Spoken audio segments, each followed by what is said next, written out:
শ্রাবণ মাসের পূর্ণ লগ্নে দেবাদিদেব মহাদেবের আরাধনায় প্রতিহত অনেকেই হাজার হাজার ভক্ত মহাদেবের কৃপা লাভের কামনায় পুজোর আয়োজন করে থাকেন। এলাকায় সকল মানুষ শহরে তথা রাজ্যবাসীর মঙ্গল কামনায় এমনই এক মহতী পুজোর আয়োজন করে কলকাতার বাগমারি এলাকায় 38 এবং 29 নম্বর পল্লীর বাসিন্দারা।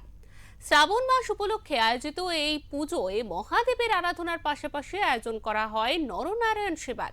ঈশ্বরের আশীর্বাদে স্বরূপ এই ভোগ তুলে দেওয়া হয় প্রায় 800 থেকে 900 মানুষের মুখে।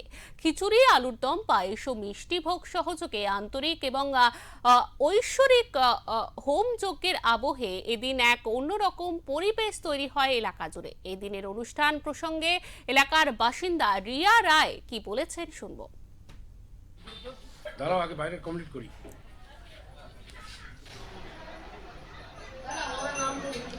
এই যে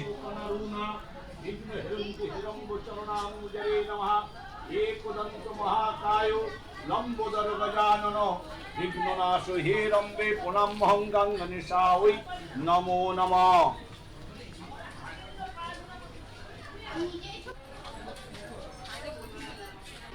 38 এবং 39 পল্লীবাসীরা মিলে আমরা শ্রাবণ মাসে শিব পুজোর আয়োজন করেছি এবং তার সাথে ভোগেরও আয়োজন করেছি। আপনাদের সকলের নিমন্ত্রণ রইল, আপনারা দয়া করে আসবেন।